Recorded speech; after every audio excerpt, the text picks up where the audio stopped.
Good day everyone, welcome to my channel. So in this video guys, we will talk about what is regression testing. Before we start, I would like to say thank you so much to all my viewers, silent viewers, and supporters in my channel. Thank you for watching my videos. If you are new in my channel and then you like this video, please hit the like button. Don't forget to share and please support my channel guys if you're new by clicking the subscribe button. So let's begin.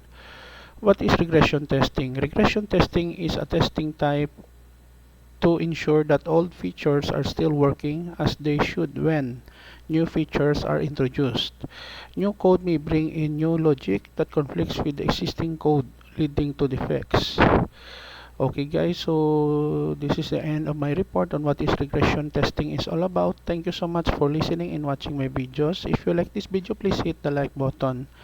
Don't forget to share and please support my channel guys if you are new by clicking the subscribe button. See you in the next video tutorial guys. This is your friend Jake saying bye bye for now.